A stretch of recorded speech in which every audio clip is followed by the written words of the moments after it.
I was a freshman at St. Chris, and every teacher at St. Chris had a spot that they would sit in chapel.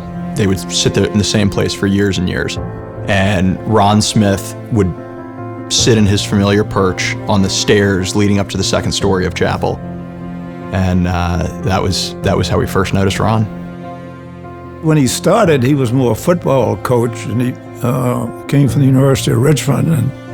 And just to show you the way he was, when he was recruited by the University of Richmond to play football, he put newspaper in his shoes so as to make him look taller, so he would be a more attractive recruit. And that's kind of the story of his life. He's always done what was necessary to get where he wanted to get. And in this business, you're always looking for somebody who could do more than just teach. So somebody who was a football coach was great, and he was an extremely good football coach. He knew how to coach you as a player.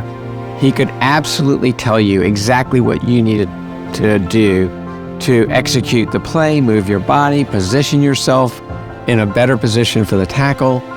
He was able to draw out the best in me. And I think there's this fine line between frustrating a player and overcoming a player and inspiring a player and pushing a player. And Ron knew day to day, practice to practice, game to game, how to tap just that right spot in me and also in the rest of the defensive program. So he was a masterful, I would say, facilitator of what we needed and when. Football, he was legendary. I mean, people just talked about Big Ron, and my son said that one time it started thundering, and without batting an eye, he said, well, we're going in and get the helmets with the lightning rods on them, and then we'll come out and keep working. I mean, they knew he was going to push them, but and that's kind of the same way in the classrooms. Ron's main power was that he forced you to work very deeply in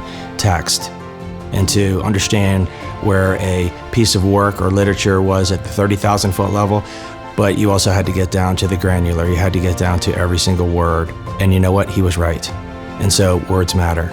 And Ron also said, if you can't write it, you don't know it. You know, he did not suffer fools. He wanted it to be good work. And I think one takeaway that all students that had Ron over a multi-decade period, they all say that Ron taught them how to write. And so whether you're a lawyer, you're an investment manager, you are in the corporate world, it doesn't matter. If you had Ron Smith, you know how to write. Ron taught us how to speak and write with confidence. Not arrogance, but a confidence that whatever we were handing in or reading in front of the class was our absolute best work. That it was thoughtful, it was considered, it was revised, and it was revised again and again. And that left a mark on all of us going forward. He gave me an appreciation for not only reading, but American literature in particular, which I came to love in his classes.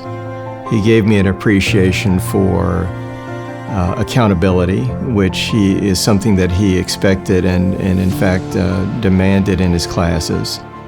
With Ron, you're not only learning English, but you're learning how to be accountable, how to give your best. He really brought out the best in me. When I think about Ron and how I've tried to apply his teaching to me, I think the first thing is you got to meet people where they are. You have to understand where the other person is before you begin to try to lead and influence them. And that means you got to understand their personal life, their home life, what's going on in their head. And so we would talk about all of these things. And Ron taught me how to get to know the other person and then teach with great clarity around what he wanted to see you do, and then hold you accountable to that, and then reward you for it. I saw this mug in a store, and the first person that came to mind was Ron Smith. And the mug says, "I am silently correcting your grammar." And I found it funny because I do that. I, at least in part, attribute my tendency to do this to Ron Smith. I went to a special drawer and I found one book one spiral notebook from high school with Ron Smith's phone number. So a second story that I have for Ron, we walked into Ron's room, which he was up in the top floor of Chamberlain Hall, and he had a corner room. All the window shades were drawn. And he said, "Gentlemen, come in, take out a piece of paper and something to write with." And he said, basically, what color is the bookstore roof? What material is it made out of? How many pines are along this walkway? And he went on, basically in asking us observational questions about our own campus, if we were in touch and in tune and paying attention to what was going on in our own world. And so then once the quiz was done, he said, "Let's go grade the quiz." And so we walked around the campus and we graded our quiz. And the power of it was just being present in everyday life, just paying attention to the details, right? Because Ron was all about the details, right?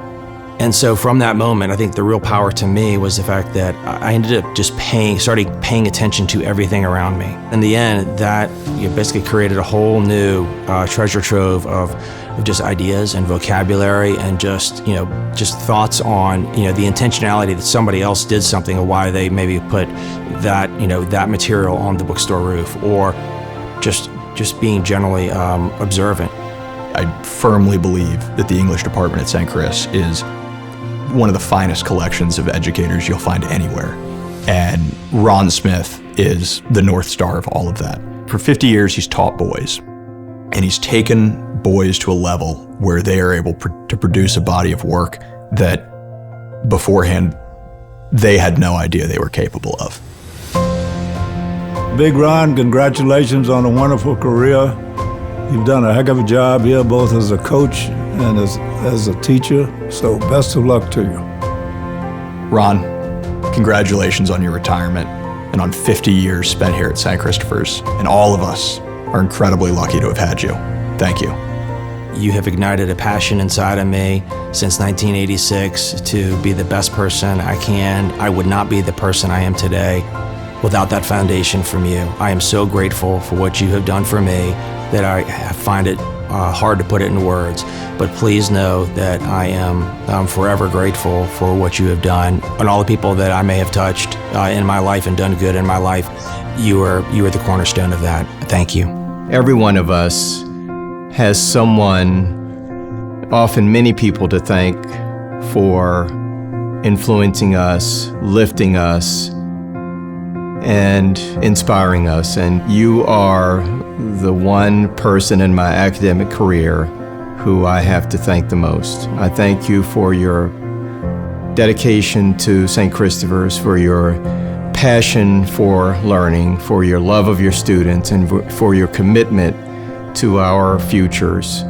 I thank you for everything that you represent, everything that you've done for this school, and especially for me. Thank you and congratulations.